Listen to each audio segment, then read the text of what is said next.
Quando soube do caso pela primeira vez, senti um calafrio na espinha. A ligação chegou à redação tarde da noite. A voz de uma mulher, trêmula de medo, pedindo uma reunião. Ela disse apenas uma coisa: eu tenho o vídeo. O que aconteceu com Maxim e seu leão. Achei que era mais uma tentativa de bancar o jornalista, mas algo na entonação me fez concordar com a reunião. 2 dias depois, eu estava sentado em um pequeno café nos arredores de Yekaterinburg, em frente a Anna Petrovna, uma vizinha da família Korablev. Suas mãos tremiam enquanto ela pegava o celular. Eu estava filmando para os meus netos no quintal, explicou ela. E então eu vi no quadro, na tela, um pátio comum do setor privado, balanços para crianças, uma cerca. E de repente, aparece algo no canto do quadro que não deveria estar lá. Maxim Korablev sempre foi uma criança incomum. Aos 17 anos, quando seus colegas estavam pensando em estudos e garotas, ele sonhava com seu próprio zoológico. Seu quarto se assemelhava a um canil, hamsters, papagaios, uma iguana e até uma pequena jiboia. Seus pais, Victor e Svetlana, a princípio, trataram o hobby do filho com indulgência. Ele vai superar isso, disse a mãe aos amigos. Seu pai, que trabalhava em uma fábrica local, estava até orgulhoso. Pelo menos o filho não bebia nem fumava. Tudo mudou quando Maxim conheceu Denis Volkov. Esse homem de 30 anos administrava algo entre um zoológico particular e um viveiro ilegal de animais exóticos nos subúrbios. Tecnicamente, ele tinha todos os documentos, mas os moradores locais falavam sobre barulhos estranhos à noite e odores desagradáveis. Tentei 2 vezes ir até as instalações de Volkov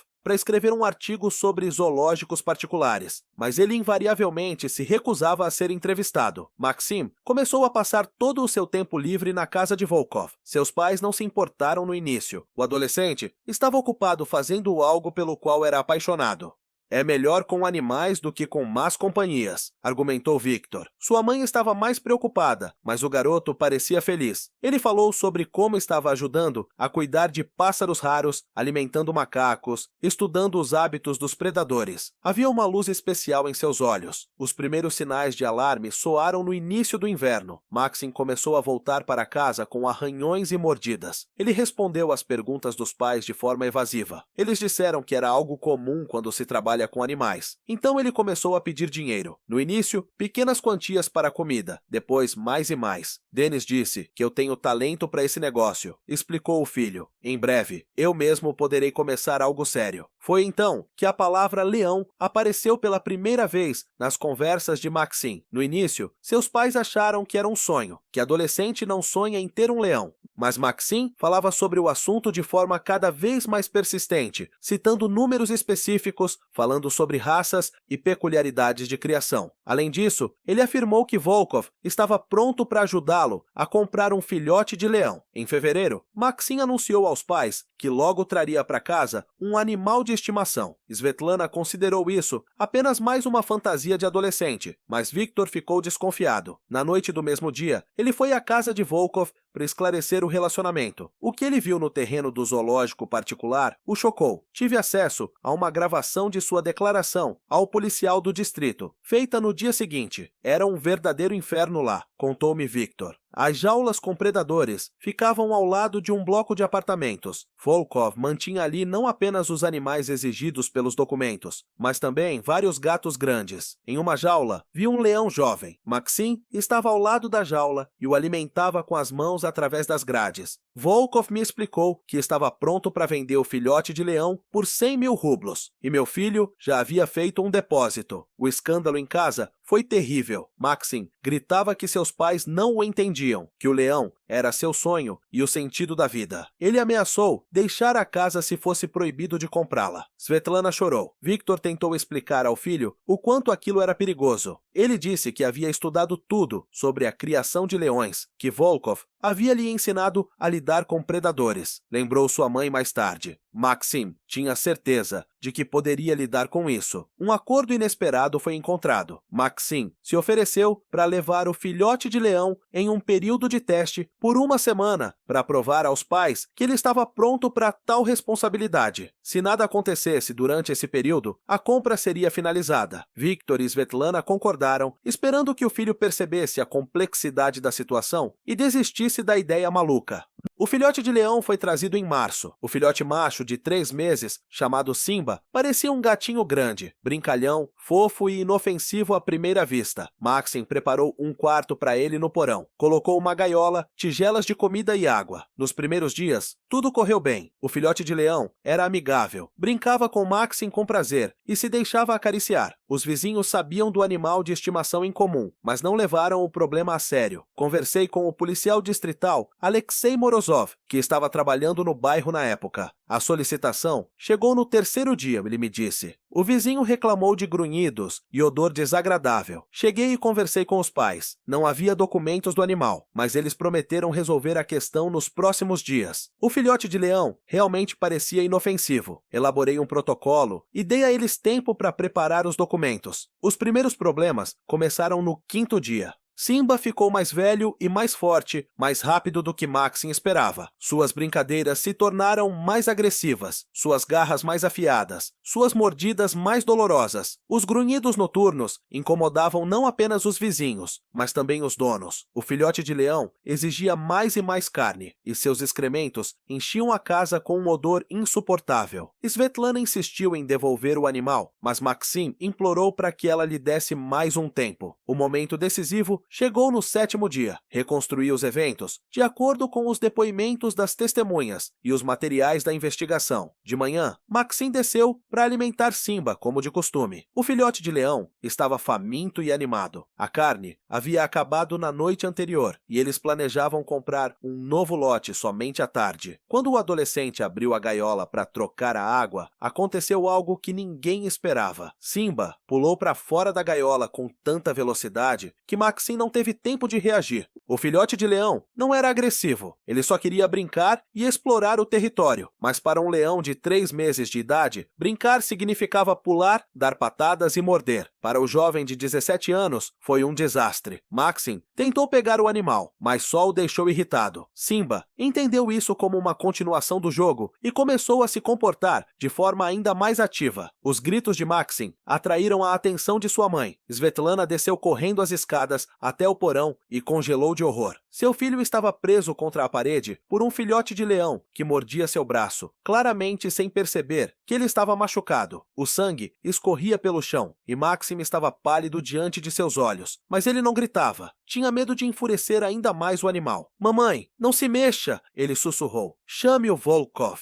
Mas já era tarde demais. Simba sentiu o cheiro de sangue e seus instintos assumiram o controle. Svetlana não conseguia se lembrar do que aconteceu em seguida sem chorar, mesmo anos depois. Eu gravei seu depoimento no hospital, onde ela estava sendo tratada de um colapso nervoso. "Ele deixou de ser um gatinho", disse ela. Havia algo selvagem e primitivo em seus olhos. Maxim percebeu isso e gritou para que eu corresse e pedisse ajuda. Os vizinhos ouviram os gritos e chamaram os serviços de emergência. Os agentes do Emercom foram os primeiros a chegar, seguidos por uma ambulância e pela polícia. A essa altura, Maxim conseguiu se fechar na sala de utilidades do porão, mas o filhote de leão continuava arranhando a porta e rosnando. O garoto perdeu muito sangue, ficou em estado de choque, mas permaneceu consciente. Através da fina divisória de madeira, ele podia ouvir Simba destruindo tudo no porão. Volkov chegou e tentou tranquilizar o filhote de leão, mas era difícil acertar o alvo que se movia rapidamente. Simba se agitava pelo porão, derrubando móveis e rasgando tudo em seu caminho com suas garras. O medo e a adrenalina o tornavam realmente perigoso. Por fim, o dardo atingiu o alvo, e 10 minutos depois, o filhote de leão adormeceu no meio da sala destruída. Maxim foi hospitalizado com ferimentos graves, ferimentos profundos nos braços e nas pernas, perda de sangue e choque. Os médicos lutaram por sua vida por vários dias. Simba foi apreendido e colocado de volta, com Volkov sob rígido controle. A promotoria abriu um processo criminal com base no artigo sobre violação das regras de criação de animais selvagens. A mídia pegou a história e ela se tornou viral. Visitei Maxim no hospital um mês após o incidente. Fisicamente, ele estava se recuperando, mas psicologicamente estava abalado. "Pensei que o entendia", ele me disse, olhando para as cicatrizes em seus braços. "Simba parecia ser um amigo para mim, mas, no momento em que ele atacou, percebi que se tratava de um animal selvagem e que nenhum tipo de amor mudaria sua natureza. O sonho de ter seu próprio zoológico morreu para sempre." Volkov recebeu uma sentença suspensa e uma multa pesada. Seu zoológico particular foi fechado e a maioria maioria dos animais foi transferida para instituições estatais. Ele próprio se mudou para outra cidade e, de acordo com as últimas informações, trabalha como veterinário comum. Ele não responde às minhas tentativas de contato. Os vizinhos disseram que, após o incidente, ele parecia deprimido e repetia: "Eu avisei o garoto sobre os riscos." A família Korablev se separou 6 meses depois. Victor se culpava por não ter proibido seu filho de se comunicar com Volkov desde o início. Svetlana não conseguia esquecer o pesadelo no porão e começou a abusar de sedativos. Maxim foi morar com a avó e entrou em uma escola técnica com uma especialidade completamente comum: mecânico de reparos. Ele nunca mais falou sobre animais. Um ano após o incidente, a cidade adotou novas regras para a criação de animais exóticos. Os particulares não podiam mais manter grandes predadores sem uma licença especial e instalações equipadas. As multas por violações foram aumentadas em 10 vezes. As autoridades locais começaram a verificar regularmente os anúncios de venda de animais selvagens na internet. O caso do filhote de leão tornou-se um precedente para toda a região. Encontrei Maxim várias outras vezes enquanto preparava a história. Ele agora tem 22 anos, trabalha na mesma fábrica que seu pai, casou-se e está esperando um filho. Não há animais de estimação em seu apartamento, nem mesmo um gato ou um papagaio. As pessoas não entendem o que significa um animal selvagem, ele me disse em seu último encontro. Achamos que o amor e o cuidado podem mudar a natureza, mas um predador continua sendo um predador. Não importa o quanto você o alimente com suas mãos. A história de Maxim e Simba me fez reconsiderar minha própria atitude em relação à ideia de animais exóticos de estimação. Percebi que por trás de cada vídeo fofo nas mídias sociais há um enorme risco, não apenas para o dono, mas também para as pessoas ao seu redor. Os animais selvagens evoluíram em um ambiente natural por séculos, e nenhuma condição humana pode substituir completamente a natureza para eles. Hoje, Simba vive no zoológico do Centro Regional. Fui até lá para dar uma olhada nele. Ele é um leão adulto e poderoso, com uma juba espessa, que na maior parte do tempo dorme ao sol ou observa os visitantes com indiferença. Os funcionários do zoológico dizem que ele é calmo e não agressivo, mas alertam que os predadores são sempre uma piada de mau gosto, mesmo em um recinto especialmente equipado, mesmo sob a supervisão de profissionais. Essa história me ensinou que é melhor deixar alguns sonhos como sonhos. Maxim queria ser amigo do rei dos animais, mas quase se tornou sua vítima. Sua família foi destruída, sua própria vida mudou drasticamente, e o filhote de leão foi deixado em uma jaula para sempre. Não há vencedores nessa história, apenas uma lição de que os seres humanos e a vida selvagem devem respeitar os limites uns dos outros. Toda vez que vejo anúncios de animais exóticos à venda, ou leio postagens entusiasmadas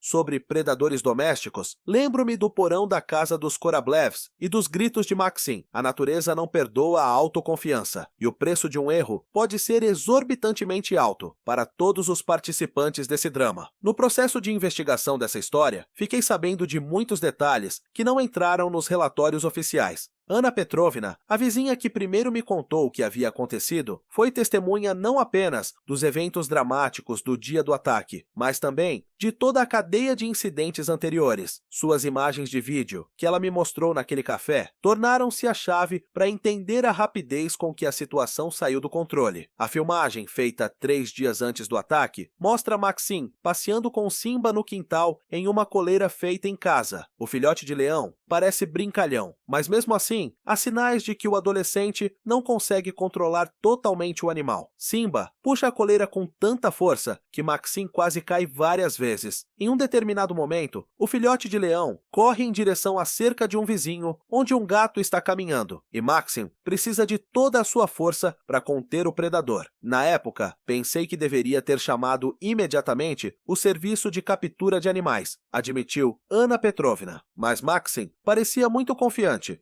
Ele disse a todos os vizinhos que Simba era manso, que havia estudado todos os livros sobre leões e sabia como lidar com eles. Nós acreditamos nele. A culpa em seu rosto ainda estava estampada em seu rosto por não ter intervindo antes. O próprio comportamento do filhote de leão, nos últimos dias antes da tragédia, foi particularmente perturbador. A zoopsicóloga Marina Kuprianova, com quem me consultei enquanto preparava o material, me explicou que 3 meses é uma idade crítica para os leões jovens. Nessa época, seus instintos de caça estão se desenvolvendo ativamente, ela me disse. Eles param de perceber os outros como membros do bando e começam a ver presas ou rivais em potencial. De acordo com Kuprianova, Maxim cometeu um erro típico de proprietários inexperientes de animais exóticos. Ele humanizou o comportamento do leão. Quando Simba rosnava ou mostrava agressividade, o menino percebia isso como os caprichos de um animal de estimação, explicou a especialista. Ele não percebeu que esses eram os sinais naturais de um animal selvagem que faz suas necessidades serem conhecidas da única maneira que pode. Tentei descobrir onde Volkov conseguiu o filhote de leão para vender. Descobri que Simba nasceu em um gatil particular, em uma região vizinha, onde criavam grandes felinos, supostamente para zoológicos e circos. Em um exame mais detalhado, descobriu-se que esse gatil estava trabalhando à margem da lei. Os documentos estavam formalmente corretos, mas as condições de manutenção dos animais estavam longe dos padrões. O veterinário Sergei Palkin, que trabalhava nesse canil e concordou em me dar uma entrevista sob condição de anonimato, contou-me detalhes chocantes. Dezenas de grandes predadores eram mantidos lá em gaiolas apertadas, disse ele. Leões, tigres, pumas, todos eram vendidos a particulares sem a devida verificação dos compradores. O proprietário alegou que isso era legal porque, tecnicamente, os animais eram destinados a zoológicos, mas na verdade, a maioria acabou indo para entusiastas exóticos. Simba passou os 3 primeiros meses de sua vida nessas condições. De acordo com Palkin, o filhote de leão já mostrava sinais de estresse e desenvolvimento comportamental inadequado. Ele era agressivo demais para sua idade e, ao mesmo tempo, não sabia como interagir adequadamente com seus parentes, lembrou o veterinário. Esses animais são especialmente imprevisíveis em um ambiente doméstico. Quando tentei entrar em contato com o proprietário desse canil, descobri que ele fechou 6 meses depois da história de Maxim. O motivo não foi apenas a publicidade negativa, mas também uma inspeção do Rosprirodnadzor, que revelou várias violações. Alguns dos animais foram confiscados e transferidos para zoológicos estaduais, mas não consegui descobrir o destino dos demais. A reação do público foi particularmente dolorosa para a família Korablev. Depois que a história chegou à mídia federal, a casa deles se tornou um local de peregrinação para jornalistas e curiosos. Os vizinhos evitaram a família, culpando-a por colocar em risco toda a vizinhança. Comentários furiosos surgiram na internet, com pessoas chamando Maxim de idiota e exigindo que os pais fossem punidos por sua negligência criminosa. Recebemos ameaças por telefone, contou-me Svetlana em nosso segundo encontro. As pessoas escreveram que poderíamos arruinar os filhos de outras pessoas, que animais inocentes estavam sofrendo por causa de pessoas como nós. Maxim parou de sair de casa porque as pessoas o reconheciam na rua e começavam a lhe dar sermões sobre irresponsabilidade. A família foi forçada a mudar os números de telefone e limitar o contato com o mundo exterior. O trauma psicológico que Maxim sofreu foi mais profundo do que as feridas físicas. A psicoterapeuta Helena Voronova, que trabalhou com o adolescente após o incidente, me explicou as especificidades desses casos. Quando uma pessoa se apega a um animal selvagem e depois enfrenta sua agressividade, isso destrói sua imagem do mundo, disse ela. Maxim amava genuinamente Simba e acreditava na amizade deles. A percepção de que o filhote de leão poderia tê-lo matado foi um verdadeiro choque. Além disso, Maxim há muito tempo se culpava pelo que havia acontecido. Ele acreditava que não havia estudado suficientemente o comportamento do leão, que o havia alimentado incorretamente ou que havia provocado sua agressividade de alguma outra forma. Essa é uma reação típica de uma vítima, explicou Voronova. O adolescente não conseguia aceitar o fato de que o animal selvagem estava simplesmente seguindo seus instintos. Para ele, era mais fácil acreditar em sua própria culpa do que reconhecer a imprevisibilidade da natureza. Paralelamente à ajuda psicológica, Maxim teve que enfrentar as consequências legais. Embora tenha sido aberto um processo criminal contra Volkov, a família Korabliov enfrentou uma ação administrativa de vizinhos, que exigiam indenização por danos morais. Eles alegaram que a presença do leão no bairro residencial representava uma ameaça à sua segurança e afetava negativamente o valor das propriedades. O julgamento durou quase um ano. Durante o processo, detalhes curiosos vieram à tona. Descobriu-se que vários vizinhos sabiam dos planos de Maxim de adquirir um leão com antecedência, mas não tomaram nenhuma medida para impedi-lo. Além disso, alguns deles até expressaram curiosidade em relação ao leão. Além disso, alguns deles até demonstraram curiosidade e pediram para mostrar o animal. Essa circunstância ajudou a família Korablev a evitar o pagamento de uma grande indenização. A juíza Alexandra Sitnikova, que presidiu o caso, me disse mais tarde que foi um caso revelador para ela em termos de lacunas na lei. Não tínhamos um mecanismo claro para evitar tais situações, explicou. Tecnicamente, os Korablevs não estavam infringindo a lei ao comprar um filhote de leão para um período de teste, mas o bom senso nos dizia que isso era extremamente perigoso. Esse caso nos ajudou a perceber a necessidade de uma regulamentação mais rígida. Uma consequência inesperada da história foi a atenção que ela recebeu das organizações de defesa dos animais. Os ativistas usaram o caso de Simba como um argumento contra a manutenção privada de animais selvagens em geral. Entretanto, sua posição nem sempre coincidiu com a opinião dos próprios Korablevs, que não queriam se tornar um símbolo da luta pelos direitos dos animais. Eles queriam fazer de nós mártires e de Simba, uma vítima da crueldade humana, disse-me Victor com amargura. Mas nós não zombávamos do filhote de leão. Maxim o amava sinceramente e queria proporcionar uma vida melhor para ele. O problema era nossa ignorância e autoconfiança, não a crueldade. A família se recusou a participar das ações dos ativistas dos direitos dos animais e pediu que sua história não fosse usada para fins de campanha. Enquanto isso, o próprio Simba se adaptou à vida no zoológico melhor do que os especialistas esperavam. Andrei Klimov, chefe da seção de predadores, me disse que nos primeiros meses, o leão mostrou sinais de estresse e mau comportamento. Ele não sabia como se comunicar normalmente com seus parentes, tinha medo de sons altos e reagia de forma inadequada à presença de pessoas, lembrou Klimov. Foi necessário um trabalho sério de ressocialização. Aos poucos, Simba aprendeu a viver de acordo com as regras do zoológico. Ele foi colocado em um recinto espaçoso com outros leões e em 6 meses já estava integrado ao grupo. Agora, ele não é diferente dos leões que nasceram em cativeiro, disse Klimov. Mas os primeiros meses de vida em casa prejudicaram seu caráter. Ele confia menos nas pessoas e é mais cauteloso do que seus parentes. Klimov também me explicou por que manter leões em casa é basicamente impossível. Não se trata apenas do tamanho e da força do animal, ele enfatizou. Os leões são predadores sociais com uma estrutura hierárquica muito complexa. Em condições domésticas, os humanos não podem lhes proporcionar a socialização adequada. O resultado é um animal com uma psique perturbada, que é imprevisível e perigoso. Segundo ele, mesmo os funcionários experientes do zoológico nunca baixam a guarda quando trabalham com grandes felinos. Temos os mais rígidos protocolos de segurança, equipamentos especiais e anos de experiência, enumerou Klimov. E mesmo com tudo isso, estamos bem cientes de que estamos trabalhando com predadores selvagens que podem se comportar de forma imprevisível a qualquer momento. 3 anos após o incidente, encontrei Maxim novamente. Ele havia amadurecido visivelmente, tornando-se mais sério e retraído. Fisicamente, não havia nenhum vestígio de seus ferimentos, apenas cicatrizes pouco visíveis em seus braços, mas as mudanças psicológicas eram óbvias. O adolescente, que antes sonhava com seu próprio zoológico, agora se afastava até mesmo de documentários sobre a vida selvagem com um estremecimento. Às vezes penso no que teria acontecido se não tivéssemos concordado com o experimento, ele me confidenciou. Talvez eu tivesse continuado a sonhar com leões durante toda a minha vida e nunca tivesse conseguido um. Ou talvez eu tivesse comprado um leão mais tarde, quando já fosse adulto e independente. É difícil dizer o que teria sido pior, o sonho não realizado ou a realidade que eu tive.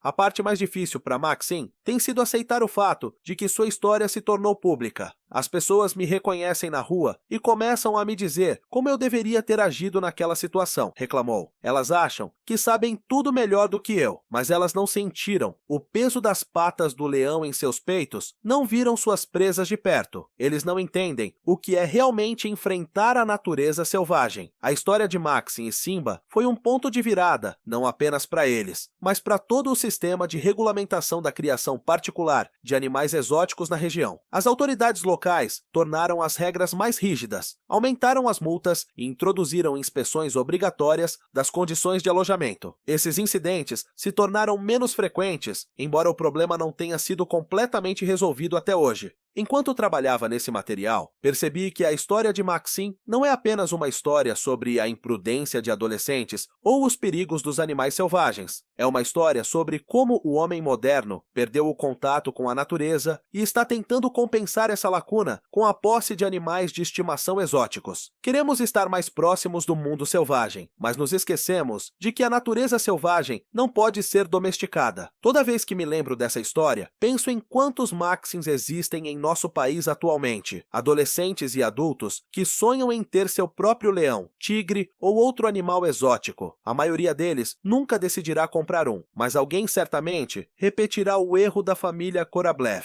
E então, a história terá uma nova e não menos trágica continuação. 5 anos após o incidente, decidi conduzir uma investigação de acompanhamento para descobrir como a vida de todos os participantes desse drama mudou e que conclusões podem ser tiradas do que aconteceu. Os resultados foram inesperados e, em muitos aspectos, tristes. O trauma daquele dia de março continuou a afetar o destino das pessoas por muito mais tempo do que eu havia previsto. Maxim já havia se tornado pai nessa época. Seu filho Artyom tinha acabado de aprender a andar e notei o cuidado com que o jovem pai se certificava de que a criança não se aproximasse de nenhum animal. Até mesmo um cachorro comum de quintal estava causando um ataque de ansiedade em Maxim. Sei que isso é irracional, ele me confessou, mas não consigo me livrar do medo. Quando vejo Artyom pegando um gato ou um cachorro, começo a entrar em pânico. A esposa de Maxim, Olga, me disse que eles tiveram uma longa discussão sobre a possibilidade de ter animais de estimação para o filho. Maxim é categoricamente contra isso, explicou ela. Ele diz que ninguém pode garantir a segurança de uma criança perto de um animal. Entendo seus temores, mas temo que estejamos privando Artyom de uma parte importante de sua infância. Nunca se chegou a um acordo. Eles não tinham nem mesmo um aquário em casa. As consequências psicológicas do incidente acabaram sendo mais profundas do que os especialistas supunham. Maxim desenvolveu uma fobia específica, que se estendia não apenas a grandes predadores, mas a todos os animais em geral. Ele não podia assistir a programas sobre a natureza, evitava lojas de animais e sentia desconforto até mesmo ao ver imagens de animais em livros e na internet. Isso é chamado de fobia generalizada, explicou-me a psicoterapeuta Helena Voronova, que continuou a trabalhar com Maxim. A experiência traumática se estendeu a toda a categoria de objetos associados ao estressor original. Infelizmente, esses casos são difíceis de tratar, especialmente quando o paciente evita a terapia. Maxim parou de consultar um psicólogo 2 anos após o incidente, considerando-se saudável o suficiente. Victor, o pai de Maxim, sofreu um ataque cardíaco 4 anos após o incidente. Os médicos atribuíram o problema ao estresse crônico que ele vinha sofrendo desde o ataque ao filhote de leão. Ele se culpava constantemente por não ter sido capaz de proteger o filho, contou Svetlana. Ele repetia constantemente que deveria ter sido mais rigoroso, que não tinha o direito de autorizar esse experimento. Eu vi como isso o estava destruindo por dentro. Victor achava a condenação pública particularmente difícil de suportar. Na pequena cidade, a história do filhote de leão tornou-se objeto de muitas especulações e rumores. Dizia-se que a família comprava especificamente animais selvagens para venda, que mantinham um viveiro inteiro de predadores, que o incidente não era o primeiro.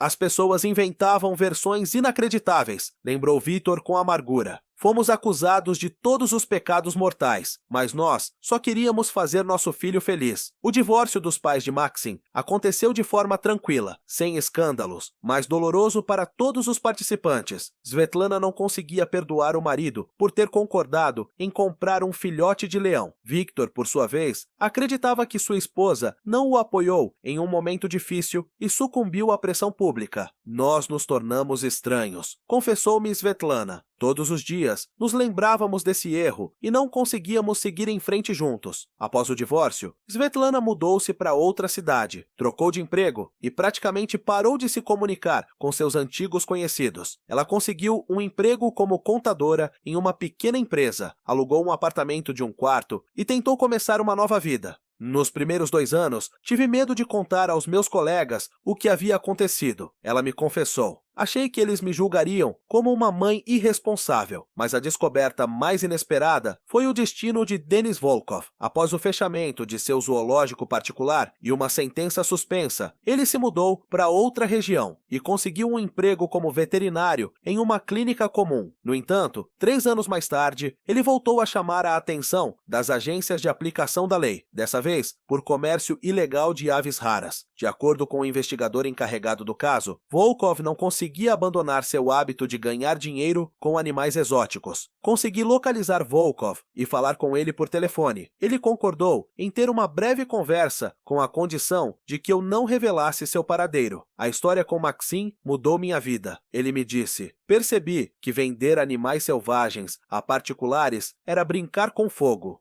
Mas eu não podia desistir completamente desse mundo. Os animais são minha vida, e não sei fazer outra coisa. Volkov disse que ainda se sente culpado pelo que aconteceu com Maxim. Eu deveria ter me recusado a lhe vender o filhote de leão, admitiu. Vi que o garoto romantiza as relações com predadores e não entende os riscos reais, mas o dinheiro e minha própria vaidade foram mais fortes do que o bom senso. Eu queria provar que podia domar qualquer animal. Segundo ele, após o incidente, recebeu muitas ameaças de defensores dos animais e simplesmente de cidadãos indignados. Fui acusado de mutilar pessoas e torturar animais, lembrou Volkov. Tive que mudar meu número de telefone e endereço de registro, mas o pior foi perceber que eu realmente poderia ter causado a morte de um adolescente. Curiosamente, Volkov foi o único que continuou a se interessar pelo destino de Simba. Ele ligava regularmente para o zoológico para saber sobre a condição do leão e até viajou para visitá-lo várias vezes. Simba faz parte da minha história, explicou. Eu me sinto responsável pelo que acontece com ele. Quero saber se ele está levando uma vida normal. Andrei Klimov, chefe da seção de aves de rapina, confirmou que Volkov realmente manteve contato com o zoológico. No início, nós o tratávamos com desconfiança, disse Klimov, mas depois percebemos que seu interesse era genuíno. Ele até nos ajudou com conselhos sobre como cuidar de Simba durante os primeiros meses de adaptação. De acordo com Klimov, esse tipo de comportamento por parte de antigos proprietários de animais selvagens é raro, mas às vezes acontece. O próprio Simba se transformou em um poderoso leão adulto pesando 200 quilos aos 5 anos de idade. Ele se tornou um dos favoritos dos visitantes do zoológico devido à sua natureza calma e aparência espetacular. A equipe observou que ele se destaca dos outros leões por ser particularmente cauteloso e um pouco distante, mas geralmente se comporta como um predador normal do zoológico. Às vezes penso em como teria sido sua vida se ele tivesse permanecido na natureza, refletiu Klimov.